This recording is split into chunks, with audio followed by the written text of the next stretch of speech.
Et si vous vous mettiez à l'ichnologie, il s'agit de la science des traces et des empreintes laissées dans la nature par les animaux. En Ariège, un site s'est spécialisé dans ce domaine et vous attend afin de faire de vous et de vos enfants de vrais apprentis trappeurs. Laurent Winsbach et Pascal Dussol. Tu as déjà senti cette odeur dans la nature. Les manuels scolaires n'ont guère laissé de traces chez Jean-Louis Oringo. Mais dans le livre ouvert de la nature Sévenol, tout petit déjà, il pistait les sangliers. Un savoir de terrain conforté quelques années plus tard à l'Office des forêts par une rencontre avec un naturaliste passionné. Voilà l'empreinte du kangourou. Dès que je trouvais une crotte, un poil, une plume, il avait toujours, s'il n'avait pas la réponse, il avait une large bibliothèque qui lui permettait d'aller chercher l'information. Et c'est cette démarche-là. C'est plus intéressant que d'avoir quelqu'un qui enseigne une connaissance. C'est plus la démarche d'aller vers la connaissance qui a été sans doute pour moi une bonne école. Cette école-là, il veut aujourd'hui la faire partager dans un site entièrement dédié à l'ichnologie, la science des traces et des empreintes.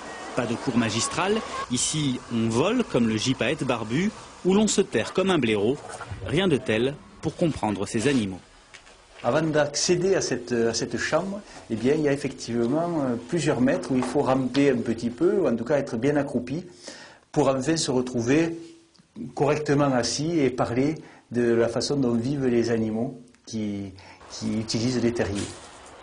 Ce pari de site pédagogique un peu fou, le destin est venu l'encourager. 2 ans après avoir acheté leur terrain, Jean-Louis et Catherine, son épouse, font une incroyable découverte en observant un troglodyte mignon dans cette grotte. Cet oiseau s'est fait manger, donc on a retiré le nid.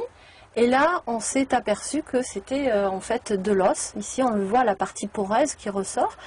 Et vu la forme de ceci, en fait, on en a déduit que c'était forcément un crâne.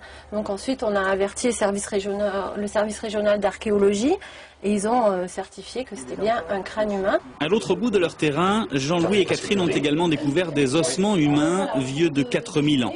Sans doute ne sont-ils pas au bout de leur surprise sur ce site qu'ils ont si justement baptisé le pays des traces.